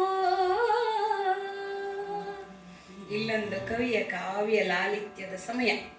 ಈ ಪದ್ಯದಲ್ಲಿ ಕವಿಯು ಅಕ್ಷರಗಳನ್ನ ಲಾಲಿತ್ಯಪೂರ್ಣವಾಗಿ ಬಳಸ್ಕೊಂಡಿದ್ದಾನೆ. ದಂಡೆಗೆ ಧೀಮ್ ಧೀಮ್ ಎಂದು ಧಿಂಕಿಡುವ ತೆರೆಗಳೆಯು ಶಿವನಿಗೆ ಕಾಲಿಗೆ ನೀರು ಕೊಡ್ತಾ ಇದ್ದಾವೆ, ಅರ್ಘ್ಯಕ್ಕೆ ಅಂದ್ರೆ ಕೈಗೆ ನೀರು ಕೊಡ್ತಾ ಇದ್ದಾವೆ, ಪಾದ್ಯಕ್ಕೆ ಕಾಲಿಗೆ ನೀರು ಕೊಡ್ತಾ ಇದ್ದಾವೆ. ನೊರೆ ಬಿಳಿ ಬಿಳಿಯಾಗಿ ಬಂದು ಕುಸುಮದೋಪಾದಿಯಲ್ಲಿ, ಹೂವಿನೋಪಾದಿಯಲ್ಲಿ ಆ ಮೊರೆಯಿನ ಹುಯಿಲು ತಾಳದಂತೆ ಮದ್ದಳೆಯಂತೆ ಅದ್ರ ಮಧ್ಯೆ ಅಲೆಗಳೆಲ್ಲ ಒಂದಕ್ಕೊಂದು ಹೊಡೆದು ಆವಿಗಳು ಹುಟ್ಟಿದೆ. ಅಂದ್ರೆ ನೀರಾವಿ ಹುಟ್ಟಿದೆ. ಅದು ಧೂಪದಂತೆ ಕಾಣಿಸ್ತಾ ಇದೆ. ಕಡಲಿನ ಕದಡಿನೊಳು ಆಗ ಅಲೆಗಳು ಒಂದೊಂದೊಂದು ಹೊಡೆದಾಡ್ಕೊಂಡಾಗ ನೀರು ಹನಿ ಮೇಲೆದ್ದು ಅದು ಸೂರ್ಯನ ಬೆಳಕನ್ನ ಪ್ರತಿಫಲಿಸಿ ಮಾಣಿಕ್ಯಗಳೋಪಾದಿಯಲ್ಲಿ ಹೊಳಿತಾ ಇದೆ. ಹೊಳೆದ ಮಣಿಯ ಆರತಿ, ಮುತ್ತಿನಾರತಿ ಅಂತ ಹೇಳ್ತಾರಲ್ಲ, ಮುತ್ತಿನಾರತಿ ಬೆಳಗಿ, ಮಾಣಿಕ್ಯದ ಆರತಿ ಬೆಳಗಿ ಅಂತಾರಲ್ಲ, ಅದನ್ನ ವಿಶೇಷವಾಗಿ ಘಳಿ ಅದೇ ಇದು ಸುಳಿಗಳೆಲ್ಲ ಘಳಿ ಅನ್ನತ್ತಲ್ಲ, ಅದು ಗೀತವಾದ್ಯದಂತಿದೆ. ಸಂಗಡವಾಗಿ ಅದ್ರ ಜೊತೆಲಿ ಸಮುದ್ರ ರಾಜ ತಾನೇ ಬಂದ್ಯಾನೆ ಅಂದ್ರೆ ತಾಳ, ಮದ್ದಳೆ, ಹೂವು, ಕಾಣಿಕೆಗಳು ಎಲ್ಲ ಹಿಡ್ಕೊಂಡು ಬಂದು ಸೌರಾಷ್ಟ್ರದ ನಾಯಕನಾದಂಥ ಶಿವನನ್ನ, ಸೋಮನಾಥನನ್ನ ಪೂಜಿಸುತ್ತಿರುವನೋ ಎಂಬ ಬಗೆ ಅನ್ನಿಸ್ತಾ ಇದೆ ಕವಿಗೆ. ಅದು ಖಂಡಿತ ಸತ್ಯವೂ ಹೌದು. ಸೋಮನಾಥನನ್ನ ದೇವಸ್ಥಾನಕ್ಕೆ ಹೋದ್ರೆ ಇದೆಲ್ಲವೂ ಸಾಕಾರವಾಗತ್ತೆ. ಆದ್ರೆ ಇಷ್ಟು ಲಾಲಿತ್ಯವಾಗಿ ನಮಗೆ ಗೊತ್ತಾಗಿರಲ್ಲ ಅಷ್ಟೆ. ರಾಘವಾಂಕನ ಓದಿದ ಮೇಲೆ ಓ ಹೌದಲ್ವಾ, ಇದೆಲ್ಲವೂ ಅಲ್ಲಿ ನಡೆಯುತ್ತಲ್ವಾ, ಮೈ ಮರೆತು ಹೋಗುತ್ತೆ ಅಲ್ಲಿ ಹೋದ್ರೆ. ರುಚಿರ ಸೌರಾಷ್ಟ್ರಪುರದೊಳಗೆ ದನದಿಂ ಕುಬೇರನೊಡು ಕುಲದಿಂ ದಿವಾಕರನೊಡು ಒಪ್ಪುವ ಆಚಾರದಿಂ ಬ್ರಹ್ಮನೊಡು ಚಾರಿತ್ರದಿಂ ಗಂಗೆಯೊಡು ಸತ್ಕಲಾ ಪ್ರೌಢಿಯಂ ಭಾರತಿಗೊಳ್ ಎಕ್ಕೆ ಹೊಯ್ ಕೈ ಎನಿಸಿ ಪ್ರಾಣಲಿಂಗವೆನಲ್ಕೆ ಮದನ ವೈರಿ ಸೋಮಯ್ಯನೇ ಪ್ರಾಣಲಿಂಗವೆನಲ್ಕೆ ಪಾರದತ್ತ ನೆನಿಪ್ಪ ಸೆಟ್ಟಿಗಿಪ್ಪಂ ಪುಣ್ಯ ಲಾಭಕ್ಕೆ ಹರದಾಡುತ್ತೆ. ಇಂಥ ಸೌರಾಷ್ಟ್ರಪುರದೊಳಗೆ ಶ್ರೀಮಂತಿಕೆಯಲ್ಲಿ ಕುಬೇರನ ರೀತಿಯಲ್ಲಿ ಕುಲದಿಂದಿ ಸೂರ್ಯವಂಶೀಯ ತರದಷ್ಟು ತೇಜಸ್ವಿಯಾಗಿ ಆಚಾರದಲ್ಲಿ ಬ್ರಹ್ಮನ ನೇಮ ನಿಷ್ಠೆಗೆ ಸರಿ ಹೊಂದುವಂತೆ ಚಾರಿತ್ರ್ಯದಲ್ಲಿ ಶುದ್ಧ ಚಾರಿತ್ರ್ಯವುಳ್ಳ ಗಂಗಾದೇವಿಯಂತೆ ಸತ್ಕಲಾ ಪ್ರೌಢಿಮೆಯಲ್ಲಿ ಸರಸ್ವತಿಯಂತೆ ಅಂದರೆ ಸತ್ಕಳೆಗಳನ್ನು ಆಧರಿಸುವಲ್ಲಿ ಅದರಲ್ಲಿ ಪಾಠಶಾಲೆಗಳನ್ನು ನಿರ್ಮಿಸುವಲ್ಲಿ ಇದೆಲ್ಲ ಪ್ರೌಢಿಮೆ ಅನಿಸ್ಕೊಳ್ಳುತ್ತೆ. ವಿದ್ಯೆಯನ್ನು ಇನ್ನೊಬ್ಬರಿಗೆ ಕಲಿಸೋದು ಕಲಿಯುವಂತೆ ಮಾಡುವುದು ಇದೆಲ್ಲವೂ ಸತ್ಕಲಾ ಪ್ರೌಢಿಮೆ. ಸತ್ಕಲೆಯನ್ನು ಬೆಳೆಸುವಂದರೆ ಇದರಲ್ಲೆಲ್ಲ ಸರಸ್ವತಿಗೆ ಸರಿಸಮನಾಗಿ ಹೊಯ್ಕೈ ಅವಳಿಗೆ ಸಹಾಯಕನಾಗಿ ಅಂದರೆ ಬೇಕಾದಷ್ಟು ಪಾಠಶಾಲೆಗಳು ಮಕ್ಕಳಿಗೆ ಬೇಕಾದಂಥ ವೇದ ಪಾಠಗಳನ್ನಾಗಲಿ ಆಗಮಗಳನ್ನಾಗಲಿ ನಿಗಮಗಳನ್ನಾಗಲಿ ಮಾಡಿ ಮದನ ವೈರಿಯಾದಂಥ ಕಾಮನನ್ನು ದಹಿಸಿದಂಥ ಸೋಮನಾಥನೇ ನನ್ನ ಪ್ರಾಣಲಿಂಗವಾಗಿದ್ದಾನೆ, ನನ್ನ ಜೀವಜ್ಯೋತಿಯಾಗಿದ್ದಾನೆ ಅಂದುಕೊಳ್ಳುವಂಥ ಪಾರದತ್ತ ಎನ್ನುವ ಶ್ರೇಷ್ಠಿ ಅಂದರೆ ವ್ಯಾಪಾರಗಳನ್ನು ಮಾಡುವಂಥವ್ರಿಗೆ ಶ್ರೇಷ್ಠಿ ಅಂತಾರೆ. ಬಾಯಿ ಮಾತಲ್ಲಿ ಶೆಟ್ಟಿ ಆಗಿದೆ, ಅದು ಈಗ ಶೆಟ್ಟಿ ಅಂತಾರೆ. ಹಾಗೆ ಅಂಥ ಶೆಟ್ಟಿ ಒಬ್ಬರು ಇದ್ರು. ಅಂದರೆ ವ್ಯವಹಾರ ಲಾಭ ಮಾಡೋರು ಅದು ಎಷ್ಟು ಬರೀ ವರ್ತಕರು ಎನ್ನಿಸ್ಕೊತಿರಲ್ಲ, ಅವರು ಧರ್ಮಿಷ್ಠರು ಆಗ್ತಿದ್ರು, ಸಮಾಜಕ್ಕೆ ಅತ್ಯಂತ ಉಪಕಾರವನ್ನು ಮಾಡುವಂಥವ್ರಾಗ್ತಿದ್ರು. ಅಂಥವರು ಅಲ್ಲಿದ್ರು. ನೋಡ್ತಾ ಇದ್ದಾನೆ ಆದಿನಾಥ ಈ ಪುಣ್ಯ ಲಾಭಕ್ಕೆ ಹರಿದಾಡ್ತಿದ್ದಾರೆ ಅವರು. ಅಂದ್ರೆ ಇನ್ನೇನು ಸಂಪಾದಿಸ್ಬೇಕು, ಹೊಟ್ಟೆಪಾಡಿಗೆ ದುಡಿಬೇಕು ಅಂತೇನಿಲ್ಲ. ಪುಣ್ಯವನ್ನ ಸಂಪಾದಿಸೋ ನಿಟ್ಟಿನಲ್ಲಿ ತಮ್ಮ ಧನವನ್ನ ವ್ಯಯ ಮಾಡ್ತಾ ಇದ್ದಾರೆ. ಅತ್ಯಂತ ಶ್ರೇಷ್ಠರಾಗಿದ್ದಾರೆ. ಶ್ರೇಷ್ಠರಾದ ಶೆಟ್ಟಿ ಪಾರದತ್ತ ಅಂಥವರ ಮನೆಯಲ್ಲಿ ಇವನು ಜನಿಸ್ಬೇಕಾಗಿರೋ ಮನೆ ನೋಡ್ತಾ ಇದೆ. ಆ ಜೀವ ಆದಿನಾಥನ ಜೀವ ಆತ್ಮ ಶಿವನಿಂದ ಬೀಳ್ಕೊಂಡು ತಾನು ಹುಟ್ಟುವಂಥ ಊರು ಸೋಮನಾಥನ ದೇವಾಲಯ, ಅದರ ಹಿಂದಿರೋ ಸಮುದ್ರ, ಈಗ ತಾಯಿ ತಂದೆ ಮನೆ ಸದ್ವಂಶ ಇದ್ರಲ್ಲಿ ಹುಟ್ಟಬೇಕಾದ್ರೆ ತುಂಬಾ ಅನೇಕ ಜನ್ಮದ ಪುಣ್ಯ ಬೇಕಂತೆ. ಅಂತ ಪುಣ್ಯವಂತವಾಗಿದೆಯಾ ನಾನು ಅಂತ ನೋಡ್ಕೋತಾ ಇದ್ದಾನೆ.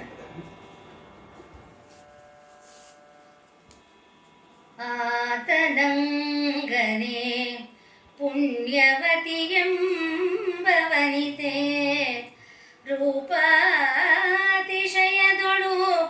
ಪುರುಷ ಭಕ್ತಿಯೊಳು ಯುಕ್ತಿಯೊಳು ನೀತಿಯೊಳು ಸರ್ವಾಭಿಮಾನದೊಳು ಸೌಭಾಗ್ಯದೊಳು ಶಂಕರಾರ್ಚನೆಯೊಳು ಭೂತಳದೊಳು ಇನ್ನು ಸರಿಯೆಲ್ಲಿನಿಪ ಪುಣ್ಯ ವಿಖ್ಯಾತಿಗೆ ತವರ್ಮನೆಗೆನಿಸಿ ಇನ್ನು ಸರಿಯಿಲ್ಲೆನಿಪ ಪುಣ್ಯ ವಿಖ್ಯಾತಿಗೆ ತವರ್ಮನೆಗೆನಿಸಿ ಬಾಳುತ್ತಿದ್ದು ಸಂಪ್ರೀತಿಗಿಂ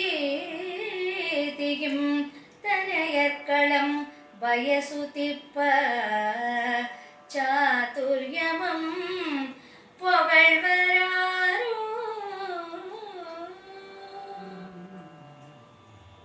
ಆ ಶ್ರೇಷ್ಠನಾದ ಪಾರದತ್ತ ಶೆಟ್ಟಿಗೆ ಪುಣ್ಯವತಿ ಎಂಬ ಸತಿ ಇದ್ದಳು. ಅವಳು ಹೆಣ್ಣಿಗೆ ಯಾವ್ಯಾವ ಗುಣ ಇರಬೇಕು, ಷಡ್ಗುಣ್ಯಗಳು, ರೂಪೇಶು ಲಕ್ಷ್ಮಿ, ಕಾರ್ಯೇಶು ಮಂತ್ರಿ, ಕರ್ಣೇಶು ದಾಸಿ, ಇದೆಲ್ಲ ಇದೆಯಲ್ಲ, ಆ ಥರ ಎಲ್ಲದರಲ್ಲೂ ಅವಳು ಸರಿಸಮನಾಗಿ ಗಂಡನ ಮನೆಯನ್ನ ಅತ್ಯಂತ ವಿಶಿಷ್ಟವಾಗಿ ನಡೆಸ್ಕೊಂಡು ಹೋಗ್ತಿದ್ಲು. ರೂಪಾತಿಶಯದವಳು, ಅತ್ಯಂತ ಪ್ರೀತಿವಂತವಾದಂಥ ರೂಪ ಇರೋದು. ಯಾರು ಪ್ರೀತಿಸ್ತೀವೋ ಅವರೇ ಚಂದ್ರ, ಅವರೇ ಚಂದ್ರಿಕೆ. ಇದು ಸಾಮಾನ್ಯವಾಗಿ ಮನುಷ್ಯರು ಎಲ್ಲರೂ ಇದು ಅಷ್ಟೆ. ಅವರಲ್ಲಿರೋ ಆತ್ಮದ ಹೊಳಪು ತಟ್ಟಿರುತ್ತೆ ಮನಸ್ಸಿಗೆ. ಹೇಗೆ ಜೋಡಿ ಆದ್ರು ಅಂದ್ರೆ ಆತ್ಮಕ್ಕೋಸ್ಕರ. ಶಾರೀರಿಕವಾದಂಥ ರೂಪ ಲಾವಣ್ಯಗಳು ನಶಿಸಿ ಹೋಗುವಂಥವು, ಆತ್ಮ ಸೌಂದರ್ಯ ನಿರಂತರವಾಗಿರುವು. ಅಂತ ಆತ್ಮ ಸೌಂದರ್ಯವನ್ನ ಇರುವಂಥವಳು ಪುರುಷ ಭಕ್ತಿಯವಳು. ಪತಿಭಕ್ತಿಯಲ್ಲಿ, ಯುಕ್ತಿಯಲ್ಲಿ ಅಂದ್ರೆ ಉಪಾಯವಾಗಿ ನಿವಾರಿಸ್ಕೊಳ್ಳೋದ್ರಲ್ಲಿ. ಯಾಕೆಂದ್ರೆ ಕೆಟ್ಟ ಜನರನ್ನ ನಿವಾರಿಸ್ಕೊಳ್ಳೋದು ಒರಟಾಗಿ ನಿವಾರಿಸ್ಕೊಂಡ್ರೆ ಪಾಪ ಬರುತ್ತೆ. ಅದಕ್ಕೊಂದು ಉಪಾಯ ಬೇಕು. ಅವ್ರನ್ನ ನೋವದಂತೆ ನಿವಾರಿಸ್ಕೊಳ್ಬೇಕು, ದೂರ ಹೋಗ್ಬೇಕು ನಾವು. ಅಂಥ ಯುಕ್ತಿ. ಆಮೇಲೆ ನೀತಿಯೋಳು, ಅವಳಿಗೆ ನೀತಿಯ ನ್ಯಾಯ ಅನ್ಯಾಯಗಳ ಪರಿವೆ ಇತ್ತು, ವಿವೇಚನೆ ಇತ್ತು. ಸರ್ವಾಭಿಮಾನದಳು ಎಲ್ಲ ಜೀವಿಗಳನ್ನು, ತನ್ನ ಹತ್ರ ಬರುವ ಪ್ರತಿಯೊಬ್ಬರನ್ನು ಉಡಲಿಕ್ಕದೆ ಕಳಿಸ್ತಿರ್ಲಿಲ್ಲ. ಅಂತ ಸೌಭಾಗ್ಯದಲ್ಲಿ ಶೆಟ್ಟಿಯವರಿಗೆ ಈಕ್ವಲ್ ಆಗಿರುವಂಥ ಲಕ್ಷ್ಮಿ, ನಾರಾಯಣನ ಲಕ್ಷ್ಮಿ ಇದ್ದ ಹಾಗೆ, ಶಿವನಿಗೆ ಶಿವೆ ಇದ್ದ ಹಾಗೆ. ಶಂಕರಾರ್ಚನೆಯಳು, ಶಿವಪೂಜೆಯಲ್ಲಂತೂ ಭೂತಳದಲ್ಲಿ ಇನ್ನು ಈ ದಂಪತಿಗಳಿಗೆ ಸರಿ ಯಾರು ಇನ್ಯಾರೂ ಇಲ್ಲ ಈ ತರ ಪೂಜೆ ಮಾಡೋರು. ನಿತ್ಯಾರ್ಚನೆ, ನಿತ್ಯ ನೇಮ, 3 ಜಾವದ ಪೂಜೆ ಪ್ರತಿಯೊಂದು ನಡೆಯೋದು. ಪುಣ್ಯ ವಿಖ್ಯಾತಿಗೆ ತವರ್ಮನೆಯಸಿ. ಆ ಊರಲ್ಲೆಲ್ಲ ಅವರು ಪ್ರಸಿದ್ಧಿ ಆಗ್ಬಿಟ್ಟಿದ್ರು. ಇಂಥವ್ರ ಮನೆಗೆ ಹೋದ್ರೆ ನಮ್ಗೆ ಮುಂದಿನ ಊರಿಗೆ ಹೋಗಕ್ಕೆ ಬೇಕಾದ ಅನುಕೂಲ ಮಾಡಿಕೊಡ್ತಾರೆ, ತಂಗಲು ವ್ಯವಸ್ಥೆ ಮಾಡಿಕೊಡ್ತಾರೆ ಅನ್ನುವಷ್ಟು ಆಸರೆಯನ್ನ ನೀಡ್ತಾ ಇದ್ರು. ದುಡ್ಡಿರೋರೆಲ್ಲ ಮಾಡಬೇಕಾದದ್ದಿದು ಈ ಧರ್ಮ. ಆ ಥರ ಬಾಳ್ತಾ ಇದ್ದಾರವರು ಸಂಪ್ರೀತಿಯಿಂದ. ಇಷ್ಟೆಲ್ಲ ಪ್ರೀತಿಯಿಂದ ಇರೋರ್ಗೆ ಮಕ್ಕಳಿರ್ಲಿಲ್ಲ ಅನ್ನೋದು ಒಂದೇ ಕೊರತೆ. ಮಿಕ್ಕೆಲ್ಲ ಚಾತುರ್ಯವಿದ್ರು ಶಿವ ಕೊಟ್ಟ ಹೊರತು ಆ ಪ್ರಾಣದ ಮೊಳಕೆ ಮೊಳೆಯದು. ಇದೊಂದಕ್ಕೆ ಮಾತ್ರ ಯಾವ ಚಾತುರ್ಯವೂ ಕೆಲಸ ಮಾಡ್ತಾ ಇರಲಿಲ್ಲ.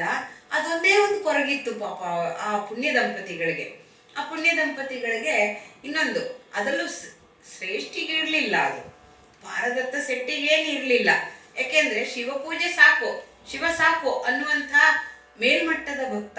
ಆದರೆ ತಾಯಿ ಹೆಣ್ಣು ಮಹಾಮಾಯೆ ತನ್ನ ಸಂತಾನವನ್ನ ಜೀವಕ್ಕೆ ಸಾಗಿಸುವ ಗರ್ಭದೊಡಲನ್ನ ಇಟ್ಕೊಂಡಿರೋಳಿಗೆ ಈ ಆಸೆ ಇರತ್ತೆ. ನನ್ನ ಗರ್ಭ ವೇಸ್ಟ್ ಆಗಬಾರ್ದು. ಅಯ್ಯೋ, ಈ ಭೂಮಿಯಲ್ಲಿ ಹುಟ್ಟಿ ಹೆಣ್ಣಾಗಿ ಹುಟ್ಟಿ ಒಂದು ಕುಡಿ, ನನ್ನದಾಗಿ ಒಂದು ಕುಡಿಯನ್ನ ಬಿಟ್ಟು ಹೋಗ್ಬೇಕು ಅನ್ನೋ ಆಸೆ ಸಾಮಾನ್ಯಕ್ಕೆ ಎಲ್ಲ ಹೆಣ್ಮಕ್ಳಿಗೂ ಇರುತ್ತೆ. ಆ ವಾತ್ಸಲ್ಯ ಪರಿಪೂರ್ಣವಾಗ್ಬೇಕಾರೆ, ಅವಳ ಬದುಕು ಪರಿಪೂರ್ಣವಾಗ್ಬೇಕಾರೆ ವಾತ್ಸಲ್ಯ ಸುರಿಯಲ್ಲೊಂದು ಮಗು ಬೇಕು. ತನ್ನ ಪ್ರೀತಿ, ವಾತ್ಸಲ್ಯ, ಮಮತೆ, ಅದನ್ನ ತಿದ್ದುವಿಕೆ ಆಗ್ಲಿ, ಪ್ರತಿಯೊಂದು ತನ್ನ ಗುರುವಿನ ಕೆಲಸ ಮಾಡೋದು, ಪ್ರತಿಯೊಂದಕ್ಕೂ ತಾಯಿಗೆ ಒಂದು ಮಗುವಿನ ಅಗತ್ಯ ಇರುತ್ತೆ. ಇಲ್ದಿದ್ರೆ ಅವಳು ಅಪೂರ್ಣಲಾಗ್ತಾಳೆ. ಎಷ್ಟೇ ಪತಿಭಕ್ತಿ, ಪತಿಪ್ರೀತಿ ಎಲ್ಲವೂ ಇದ್ರು, ವಿಲಾಸವಿದ್ರು, ಅವಳದೇ ಆದಂತ ತನ್ನ ಮೈಯಿಂದ ಹೊರಬಂದ ಒಂದು ಕುಡಿಬೇಕು ಅಂತ ಅವಳು ಅಪೇಕ್ಷೆ ಪಡ್ತಾ ಇದ್ಲು. ಹಾಲುಂಬ ಮುದ್ದಿಸುವ ನಗುವ ಮೊಗ ನೋಡಿ ಕುಂಡಲಗಳು ಅರುಗರು ಹರಿದು ಬಂದಪ್ಪಿ ನಿರಿಬಿಡಿದು ಗಿರಿಬಿಲೆಂದೆರಗಿ ನಡೆ ನೋಡಿ ದಾದ ಎಂದು ನೆರೆ ಬೆಳೆದು ಮದುವೆಯಾಗಿ ಅಲಸದೆ ಒದವಿಸಿದ ಈ ಧನಕ್ಕೆ ಒಡೆಯನಾಗಿ ಭುಜ ಬಲವಂತನಾಗಿ ತಂದೆಯ ಸಂತಸದ ಸಿರಿಯ ಸಲಹುವ ಕುಮಾರನಂ ಬಯಸಿ ಬಾಯೊರೆವುತ್ತಿದ್ದ ಆ ವನಿತೆಯು ಒಂದು ದಿವಸವೂ. ಹೆಣ್ತನದ ಮಹದಾಸೆಯನ್ನ ಈ ಪದ್ಯ ವ್ಯಕ್ತಗೊಳಿಸುತ್ತೆ. ಹೇಗೆ ಅಂದ್ರೆ ಸದಾ ಮಕ್ಕಳಿಗಾಗಿ ಹಂಬಲಿಸುವ ಆ ಹೆಣ್ಣಿನ ಮನಸ್ಸು ಇದು ಪ್ರಕೃತಿ ಆಟ. ಸದಾ ಕಾಲವೂ ಕನಸು ಕಾಣ್ತಾ ಇದ್ದಾಳವಳು.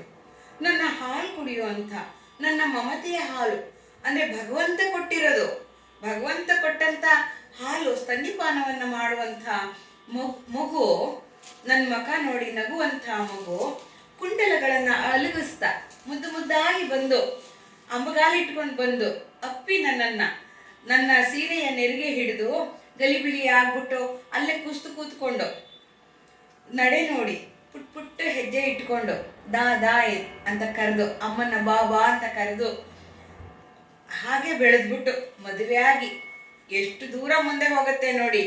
ಕಲ್ಪನೆಯ ಮಾಯೆ ಎಷ್ಟು ದೂರ ಮುಂದೆ ಹೋಗುತ್ತೆ. ಇದೆಲ್ಲ ಆಗೋದು ಹೇಗೆ?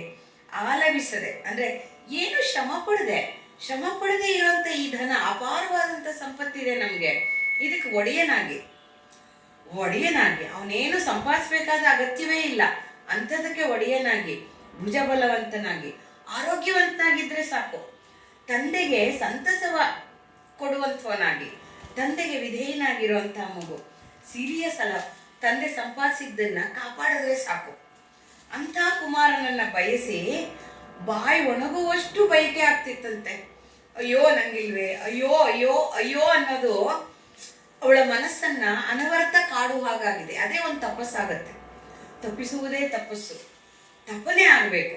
ಮನನತ್ರಾಯತೆ ಇತಿ ಮಂತ್ರ.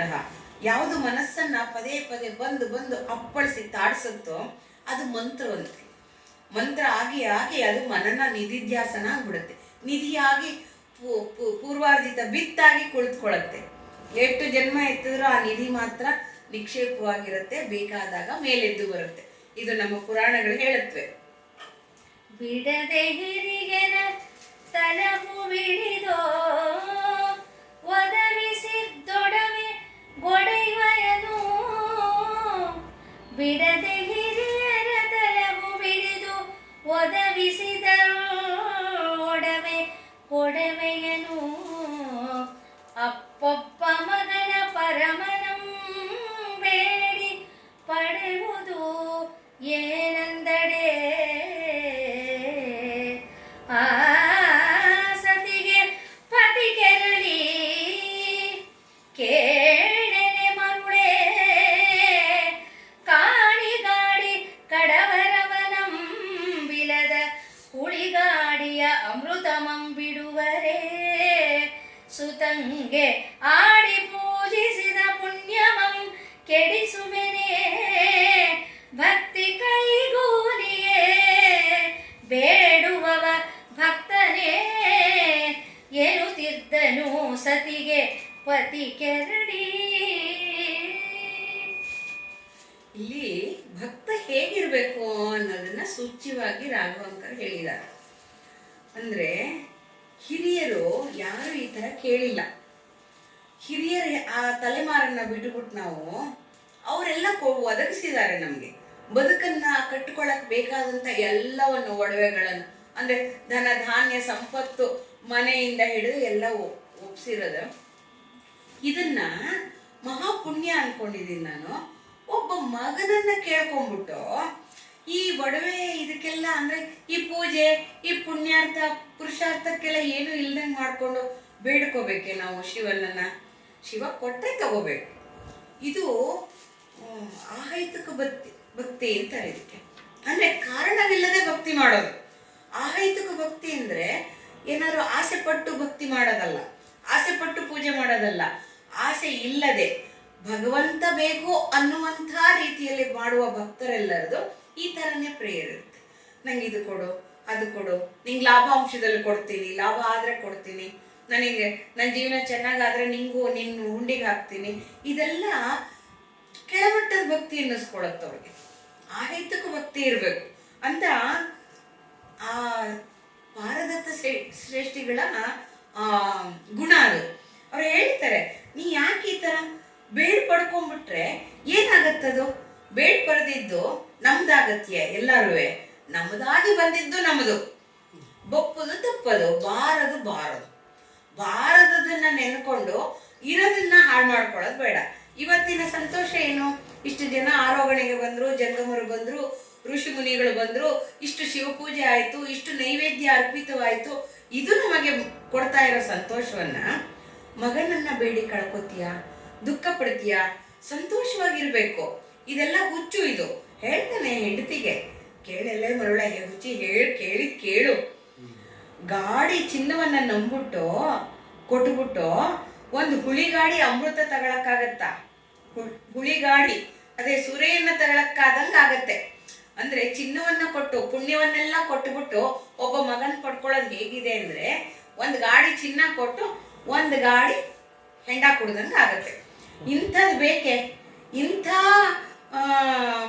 ವರ ಬೇಕೆ ನಿನಗೆ?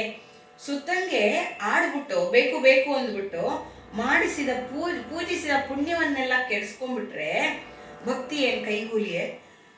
ಭಕ್ತಿ ಮಾಡ್ತೀನಿ ಕೂಲಿ ಕೊಡು ಅಂದಂಗಾಗತ್ತೇನು? ಕೂಲಿ ಕೊಡಬೇಕಾ ದೇವರು ನಮಗೆ? ಕೂಲಿ ಏನು ಕೊಡೋಷ್ಟಿಲ್ಲ. ನಾವು ಭಕ್ತರಷ್ಟೇ, ಅವನು ಏನೂ ನಮಗೆ ಮಾಡಬೇಕಾಗಿಲ್ಲ. ನಮ್ದು ಏನಿದೆಯೋ ಕರ್ಮ ಕ್ಷೇತ್ರದಲ್ಲಿ ಹಗುರ ಮಾಡೇ ಮಾಡ್ಕೊಡ್ತಾನೆ ಅವನು. ಅದು ನಂಬಿಕೆ, ಅದು ಭರವಸೆ. ಆಹೈತುಕ ಭಕ್ತಿಯಲ್ಲಿರೋ ಭರವಸೆ ಏನು ಅಂದರೆ, ನಾನು ಭಕ್ತ, ನನಗೆ ತುಂಬ ತೊಂದರೆ ಆಗಲ್ಲ ಅನ್ನೋದೇ ಭಕ್ತಿ. ಬೇಡುವವ ಭಕ್ತನೇ. ಬೇಡ್ಕೊಂಡು ಕಾಡ್ಕೊಂಡು ಶಿವನನ್ನ ಕಾಡಿಸಿದ್ರೆ ಅವರೆಲ್ಲ ಭಕ್ತರೇ? ಖಂಡಿತ ಅದು ಭಕ್ತಿ ಅಲ್ಲ. ಅದು ಆಹೈತುಕ ಭಕ್ತಿ ಅಂತೂ ಅಲ್ಲವೇ ಅಲ್ಲ. ಈ ಮಾತನ್ನ ಇಲ್ಲಿ ಅತ್ಯಂತ ಶ್ರೇಷ್ಠವಾಗಿ ಮನಗಾಣಿಸಿದ್ದಾರೆ.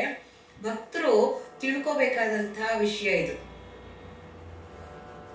ಹಾಡಿ ಹಡೆದಾಡಿ ಹೋಗಾಡಿದಂ ಕಡೆಗೆಂಬ ನಾಡ ನುಡಿಯಂತೆ ಸುತನಂಬೇಡಿ ನಾ ಹಿಂದೆ ಮಾಡಿದ ಶಿವಾರ್ಚನೆಯ ಫಲವಗಳಿವೆನೆ ಅದಂತಿಕ್ಕೆ ಕೇಳಿನ್ನು ಮೇಲೆ ಬೇಡಿದಾನವ ಹಡೆದ ಪುತ್ರನು ತನಗೆ ಎಂದುಂ ಕೂಡಿದ ಧನಂ ಕೆಡುವುದು ಅದಕ್ಕೆ ಪರಮಂ ನೀನ್ ಈಗ ಬೇಡ ಅಳುಪಿ ಬೇಡಿದಡೆ ಕೈಯ ಶಿಶು ಸತ್ತು ಬಸುರಿಡಿದ ಕಥೆಯಂತಪ್ಪುದು.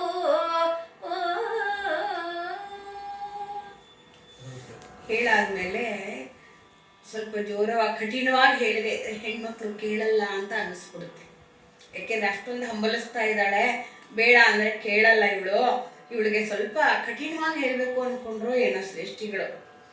ಹಾಡಿ ಹಡೆದಾಡಿ ಕೂಗಾಡ್ಕೊಂಡು ಹಡೆದಾಡ್ಬಿಟ್ಟು ಹೋಗ್ಬಿಡುತ್ತೆ. ಹೋಗಾಡಿದವ್ ಕಡೆಗೆ ಕೂಗಾಡಿ ಪಡ್ಕೊಂಡಿದ್ದೆಲ್ಲ ಕಡೆ ಮೂಲೆ ಕಸ ಆಗ್ಬಿಡುತ್ತೆ. ಹಾಗೆ ನಾಡು ನುಡಿ ಇದೆಯಲ್ಲ, ಹಾಡಿ ಹಡೆದಾಡಿ ಹೋಗಾಡಿದಂ ಕಡೆಗೆಂಬ ಅಂತ ನಾನು ನುಡಿ ಇದೆಯಲ್ಲ, ನಾಡಿನ ಜನತೆಗೆಲ್ಲ ಗೊತ್ತಿದೆ. ಕೇಳಿ ಕೇಳಿ ಕೇಳಿ ಸಿಕ್ಕಿದ್ದು ಕಸವಾಗಿ ಹೋಗ್ಬಿಡುತ್ತೆ. ಅದು ಬೇಡ. ಸುತನಂ ಬೇಡಿ, ನಾ ಹಿಂದೆ ಮಾಡಿದ ಶಿವಾರ್ಚನೆಯ ಫಲವನ್ನು ಅಳಿವೆಯಾ? ಅದು ಹಂಗಿರ್ಲಿ. ನಾನು ಶಿವಾರ್ಚನೆ ಮಾಡಿದ ಪುಣ್ಯ ಎಲ್ಲ ನೀ ಕೆಡಿಸ್ಬೇಡ, ಅದು ಒಂದು ಕಡೆ ಇರಲಿ. ಕೇಳು, ಇನ್ಮೇಲೆ ಬೇಡಿ ದಾನದಿ ಹಡೆದ ಪುತ್ರ ಬೇಡ ನನಗೆ. ಈ ಕೂಡಿದ ಧನ ಕೆಟ್ಟು ಹೋಗುತ್ತೆ, ಈ ಸಂಪತ್ತು ಹೊಟ್ಟೋಗುತ್ತೆ ಹಾಗೆಲ್ಲ ಬೇಡ್ಕೊಂಡ್ಬಿಟ್ರೆ. ಯಾಕೆಂದ್ರೆ ಆ ಸಂಪತ್ತು ಕೊಡ್ತೀನಿ, ನಿನ್ ಸಂಪತ್ತು ನಂಗೆ ಕೊಟ್ಬಿಡು ಅಂದ್ಬಿಟ್ರೆ ಶಿವ ಬೇಡ, ನನಗೇನು ಅವನು ಕೊಟ್ಟಿದ್ದಾನೋ ಅದು ಸಾಕು. ನೀನೀಗ ಪರಮನನ್ನ ಬೇಡೋದು ಇಲ್ಲ, ಬೇಡಲು ಹಿಂಜೆಗಿಬೇಕು. ಬೇಡಿದಡೆ ಹೇಗಾಗ್ಬಿಡುತ್ತೆ ಗೊತ್ತಾ? ಕೊಟ್ಟಿದ್ದು ನಮ್ಮದು ಪ್ರಾಪ್ತಿ ಇಲ್ಲದೆ ಇದ್ರೆ ಕೈಗೆ ಬರಲ್ಲ, ಹೊಟ್ಟೆಯಲ್ಲೇ ಸತ್ತು ಹುಟ್ಟತ್ತೆ.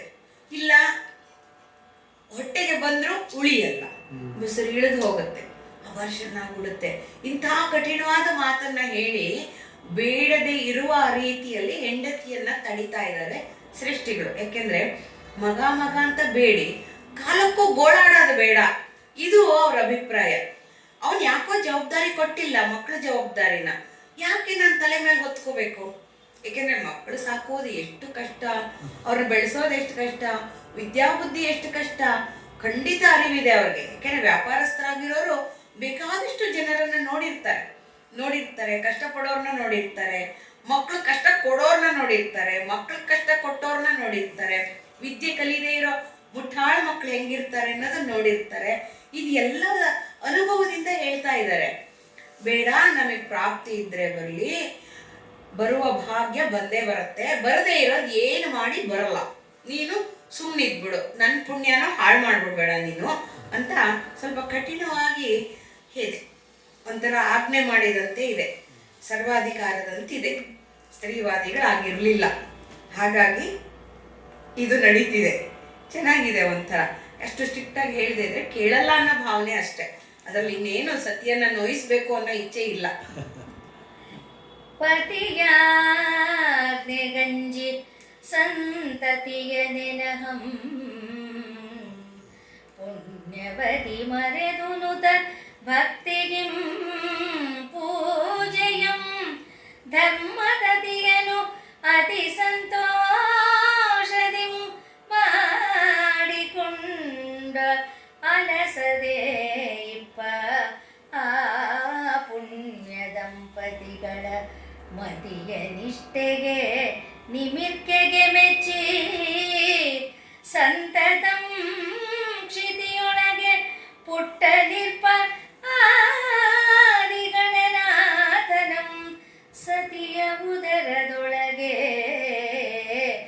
ಅಂದು ಮಡಗಿದು ಕರುಣದಿಂ ಸೌರಾಷ್ಟ್ರದರಸನು ಆದಿಗಣನಾಥನಂ ಸತಿಯುದರದೊಳಗೆ ಅಂದು ಕರುಣದಿಂ ಮಡಗಿದು ಸೌರಾಷ್ಟ್ರದ ರಸನು.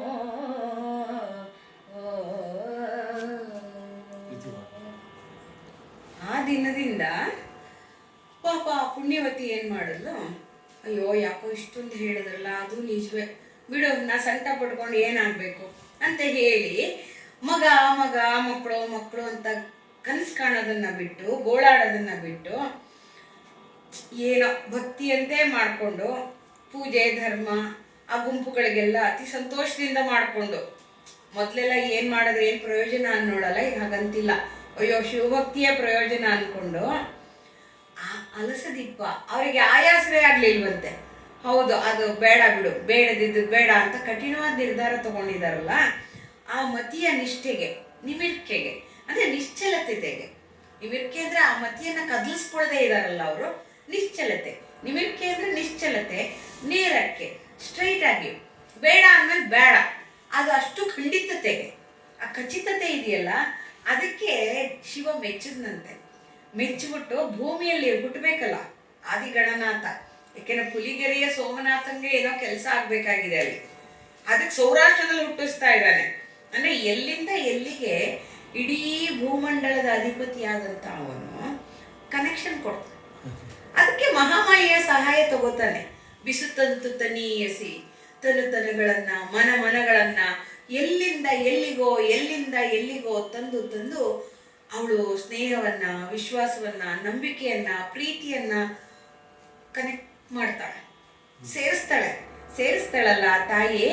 ಹಾಗೆ ಆ ಪ್ರಾಣಪತಿಯಾದಂಥ ಸೌರಾಷ್ಟ್ರದ ಒಡೆಯನು ಆ ಪುಣ್ಯವತಿಯ ಗರ್ಭದಲ್ಲಿ ಆದಿಗಣನಾಥನ ಪ್ರಾಣದ ಅಂಕುರವನ್ನು ಮಾಡಿದ್ದಾನೆ. ಒಂದು ಶುಭ ಮುಹೂರ್ತದಲ್ಲಿ ಅವಳ ಗರ್ಭದಲ್ಲಿ ಪ್ರಾಣ ಮೊಳಕೆಯನ್ನ ಇಟ್ಟಿದ್ದಾನೆ. ಬೆಸೆಯೋದು. ಜಗದ ಭರಭಾರಮಂ ಹೊತ್ತು ಜಗದ ಭರಭಾರಮಂ ಹೊತ್ತನ್ ಇತ್ತರಿಸಲೆಂದು ಒಗೆಮವನಲ್ಲ ಎಲ್ಲರೋ ಪಾದಿಗಿಂದ ಆವನಿತೆ ಬಗೆದು ಎಂದಿನಂತೆ ನಡೆಯಲು ಬಸುರ ಭಾರದಿಂ ಭೂಮಿಯೊಳಗೆ ಅರ್ಧ ಕಾಲಂ ತೆಗೆದು ಒಯ್ಯನಿಟ್ಟಳು ಅಡಿಗಡಿಗೆ ಮುಳುಗೆ. ಮೆಲ್ಲ ಮೆಲ್ಲಗೆ ಕಿತ್ತಿರದೆ ನಡೆದ ಪಡೋ, ಮೆಲ್ಲ ಮೆಲ್ಲಗೆ ಕಿತ್ತಿರದೆ ನಡೆದ ಪಡೋ ಎಂಬಂತೆ ಮೃಗವಿಲೋಚನೆಗೆ ನಡೆ ಮಾಂದ್ಯದೊಳು ಹಂಸೆಗಳ ಉರುಡಿಸುವ ತೆರನಾದುದು. ಮೃಗವಿಲೋಚನೆಯ ನಡೆ ಮಾಂದ್ಯದೊಳು ಹಂಸೆಗಳ ಉರುಡಿಸುವ ತೆರನಾದುದು.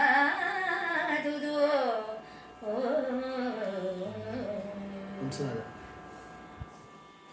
ಜಗದ ಭಾರ ಹೊತ್ತಂತ ಜಗದೀಶ್ವರ, ಇಡೀ ವಿಶ್ವದ ಭಾರವನ್ನು ಹೊತ್ತವನು, ಅಷ್ಟು ಹೊರಬೇಕು ಭಾರ ಅಂತೇನೋ ನಮ್ಮಂದ ನಿರೀಕ್ಷೆ ಮಾಡುವನಲ್ಲ. ಅದರಿಂದ ಎಲ್ಲರೋಪಾದಿಯಂತೆ ವನಿತೆಗೆ ಗೊತ್ತಾಗತ್ತೆ ತಾನು ಗರ್ಭವತಿ ಅಂತ ಹೇಳಿ. ಆದರೆ ಧರಣಿಗೆ ಗಿರಿ ಭಾರವೇ, ಗಿರಿಗೆ ಮರವು ಭಾರವೇ ಅನ್ನುವಂತೆ ಬಸುರೇನು ಭಾರವಲ್ಲ. 4 ಮಕ್ಕಳು ಹೆತ್ತಂತ 2 ಮಕ್ಕಳು ಹೆತ್ತಂತ ಬಸರಿ ಕೂಡ ಆರಾಮವಾಗಿರ್ತಾರೆ. ಇದು ಭಗವಂತನ ಲೀಲೆ. ಆ ಬಳ್ಳಿ ನಡುಗಳು ಇನ್ನೇನು ನೀರೆತ್ತಕ್ಕಾಗದೆ ಇರೋರೆಲ್ಲ ಮಕ್ಕಳೇ ಇರುವಾಗ ಅದನ್ನ ಹೊತ್ಕೋತಾರೆ, ಭಾರ ಅಂತ ಅನ್ನಲ್ಲ. ಇದನ್ನ ಹೇಳ್ತಾರೆ ಅಂದ್ರೆ ಸಂತೋಷವೇ ಆಗತ್ತೆ. ಅಯ್ಯೋ ನನ್ನ ರೂಪ ಲಾವಣ್ಯ ಹಾಳಾಯ್ತು ಅಂತೆಲ್ಲ ಅನ್ಕೊಳ್ಳೋದಂಗೆ ಆ ತಾಯಿ ಎಂದಿನಂತೆ ನಡೀದಿರ ಚಟ ಓಡೋಗ್ತಿದ್ದೋಳು ನಿಧಾನಕ್ಕೆ ನಡೀತಾಳಂತೆ. ಗೊತ್ತಾಗಿದೆ ನನ್ನ ಬಸರನ್ನ ರಕ್ಷಿಸ್ಕೋಬೇಕು, ನಾನು ಬೀಳಬಾರದು, ಅದಕ್ಕೆ ನಿಧಾನವಾಗಿ ನಡೆಯೋದು, ಬೇರೆ ಇನ್ನೇನು ಕಾರಣಕ್ಕಲ್ಲ. ಪಾಪ ಬಡವರೆಲ್ಲ ಕಲ್ಲೊಡಿಯೋರು ಎಲ್ಲ ಅವರು ಕೆಲಸನೂ ಮಾಡ್ಕೊಂಡು ಹೇಗೋ ಇರುತ್ತೆ, ಅಲ್ಲಿ ದೇವ್ರು ಕಾಪಾಡ್ತಾನೆ ಅವ್ರನ್ನ. ಆದರೆ ಪುಣ್ಯವಂತರಿಗೆ ಬೆಡ್ ರೆಸ್ಟ್. ಯಾಕೆ ಅಂದರೆ ಸುಖಕ್ಕೆ ತೆರುವಂಥ ಬೆಲೆ, ಸುಖಕ್ಕೊಂದು ಬೆಲೆ ತೆರಬೇಕಾಗತ್ತೆ. ಹಾಗಾಗಿ ಈ ತಾಯಿ ಸುಖ ಪುರುಷಿ ಅಲ್ವಾ, ಶ್ರೀಮಂತರ ಮನೆ ಕೈಗೊಬ್ಬ ಆಳು ಕಾಲ್ಗೊಬ್ಬ ಆಳಿದ್ದವರು. ಹಾಗಾಗಿ ನಿಧಾನವಾಗಿ ಹೆಜ್ಜೆ ಹಿಡಿತಾಳೆ. ಯಾಕೆಂದ್ರೆ ಅಪರೂಪದ ಫಲವನ್ನ ಕಳಿಸ್ಕೋಬಾರ್ದು ಅನ್ನೋ ಎಚ್ಚರಿಕೆಯೂ ಇದ್ದಂತಿದೆ. ಅಡಿಗಡಿಗೆ ನಿಧಾನವಾಗಿ ಹೆಜ್ಜೆ ಇಟ್ಟು ನೀರಲ್ಲಿ ಮುಳುಗಿ ಹೇಳ್ತಿದ್ದಾಳೇನೋ ಅನ್ನುವಂತೆ ಮೆಲ್ಲಗೆ ಹೆಜ್ಜೆನ ಕಿತ್ತು ಇಡ್ತಾ ಇದ್ದಾಳಂತೆ. ಅಷ್ಟು ಹೆದರಿಕೆ ಆಗೋಗಿದೆ. ಈ ಮಗುವನ್ನ ನಾನು ಕಾಪಾಡ್ಕೊಂಡ್ಬಿಡ್ಬೇಕು, ಕಿತ್ತಿಡದೆ ಹೀಗೆಲ್ಲ ನಿಧಾನವಾಗಿ ಬರ್ತು ನಡಿಬೇಕು ಅನ್ನೋದು. ಎಲ್ರು ಬೇರೆ ಹೇಳ್ತಾರೆ, ಹುಷಾರು ಅಂತ ಬೇರೆ ಹೇಳ್ತಾರೆ. ಆ ಮೃಗಲೋಚನೆ ಇದ್ದಾಳಲ್ಲ ಹರಿಣಾಕ್ಷಿ, ಹಂಸಗಳ ನಡೆಯಂತೆ.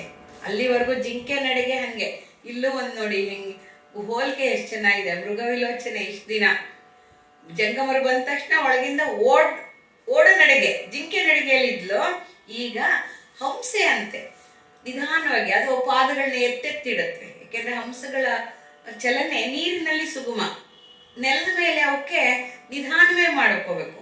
ಯಾಕೆಂದ್ರೆ ಅವುಗಳ ದೇಹ ಭಾರವನ್ನ ಬ್ಯಾಲೆನ್ಸ್ ಮಾಡ್ಕೊಂಡು ನಡೆಯುತ್ತೆ, ಸಮತೋಲನ ಕಾಪಾಡ್ಕೊಳ್ಳಕ್ಕೆ ನಿಧಾನವಾಗಿ ನಡೆಯುತ್ತೆ. ಹಾಗೆ ಆಸೆ, ಬಯಕೆ, ಶರೀರದ ಪರಿವರ್ತಿತ ಲಕ್ಷಣಗಳಿಂದ ಅವಳು ನಿಧಾನವಾಗಿ ನಡೀತಾ ಇದ್ಲು. കന്തോം മായയും വിധിസിത വിധാത്രനും സന്തതം സൂത്രിಸಿದ ದುಷ್ಕರ್ಮರೇಖೆಗಳನ್ನು ಇಂತಳಿವಳು ಇನ್ನೀಕೆ ಎಂದು ಬೇಡ್ವಂದದೆ ಅವಳಿತ್ರಯಂ ಮೈದೆಗೆದವು ಎಂತ ಅಧಿಕರಾದೊಡಂ ಪುತ್ರನು ಉದಯಿಸನೆಂಬ ಚಿಂತೆಯಂ ಬಡವಾದ ತೆಳುವ ಸಸುರು ಸುತನಾದ ಸಂತಸದಿ ಹೆಚ್ಚಿ ಪುಟವಾದುದು ಎಂಥರಧಿಕರಾದೊಡಂ ಪುತ್ರನು ಉದಯಿಸನು ಎಂಬ ಚಿಂತೆಯಂ ಬಡವಾದ ತೆಳುವ ಸುರು ಸುತನಾದ ಸಂತಸದಿ ಹೆಚ್ಚಿ ಪುಟವಾದುದಂ ವಿನಯಿಸುವಂತೆ ಗರ್ಭಂ ನೂಕಿತು.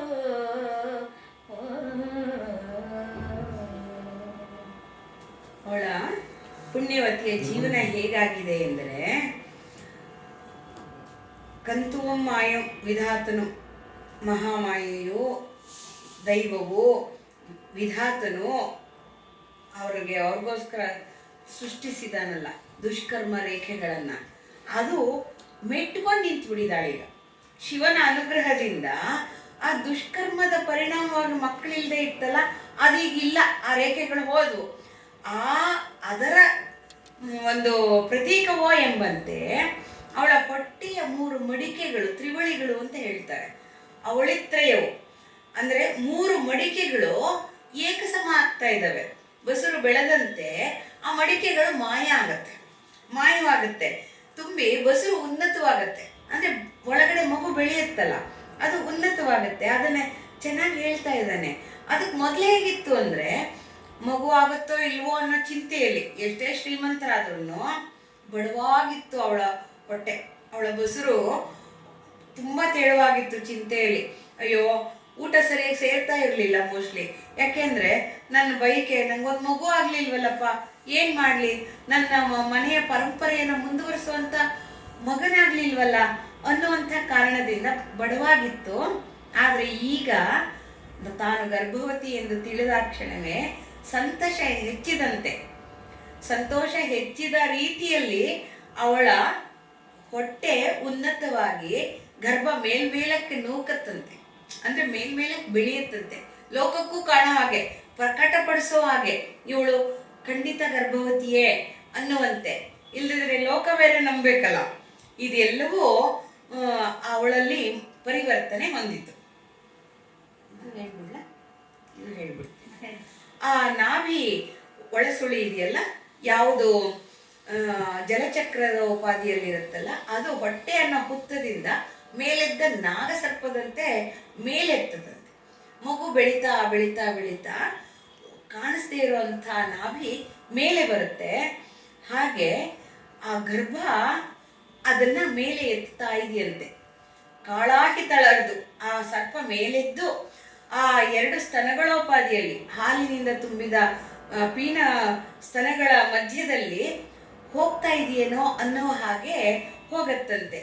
ಬಾಸೆ ಅಂದರೆ ಈ 2 ಹೊಪ್ಪುಗಳನ್ನು ಸೇರಿಸಿದಂಥ ಮಧ್ಯದ ಕೇಶರಾಜಿ. ಆ ಕೇಶರಾಜಿ ಹಾವಿನೋಪಾದಿಯಲ್ಲಿ ಹಾವು ಎದ್ದು, ಕುಂಡಲಿನಿ ಶಕ್ತಿ ಅನ್ನೋದು ಎದ್ದು ಆ ಸ್ತನಗಳ ಬೆಟ್ಟಗಳಲ್ಲಿ ಅಡಗಿತಾ ಇದೆಯೇನೋ ಅನ್ನುವಂತೆ ಇದೆ.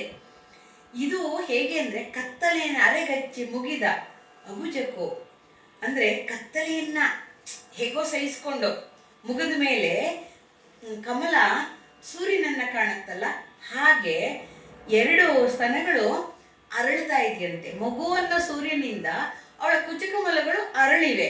ಹಾಗೆಯೇ ವಿಮಲ ಕ್ಷೀರ, ಮುಂದೆ ಅದಕ್ಕೆ ಆಹಾರ ಆಗಬೇಕಲ್ಲ ಮಗುವಿಗೆ, ಅದರಿಂದ ಭರ್ತಿಯಾಗಿ ಕುಂಭಕುಚಗಳಾಗಿ ಆ ಕಳಸದೋಪಾದಿಯಲ್ಲಿ ಅವಳ ಸ್ತನಗಳು ಭಾರವಾಯಿತು ಅನ್ನೋ ಮಾತನ್ನ ಈ ಪದ್ಯದಲ್ಲಿ, ಅಂದರೆ ಬಸರಿನ ಪರಿವರ್ತನೆ, ಶರೀರದಲ್ಲಾಗುವಂಥ ಪರಿವರ್ತನೆಯನ್ನ ರಾಘವಾಂಕರು ಚಿತ್ರಿಸಿದ್ದಾರೆ. ಇದನ್ನು ಹೇಳ್ಬೇಕಾ? ಆಯ್ತಾ? ಸರಿ. ನುತಕಾಯ ಜಿತಕಾಯ ಪುರಮಥನ ವರಕಥನ ಧೃತ ಸೋಮಗತ ಕಾಮ ಚಿರಲಿಂಗ ವರಸಂಗ ಶ್ರುತಿ ದೂರ ಮತಿಸಾರ ಗಿರಿಜೇಶ ಸ್ಮರನಾಶ ದುರಿತಹರ ಕರುಣಾಕರ ಪ್ರತಿರಹಿತ ಗತಿ ನಿಹಿತ ಶರಣ ಜಯ ಭರಣ ಜಯ ವಿತತ ಗಣ ಚತುರ ಗಣ ಸುರರಾಜ ವರ ತೇಜ ಸಿದ್ಧಿಗಣನೆ ಅತಿ ಬಡನೆ ಶರಣ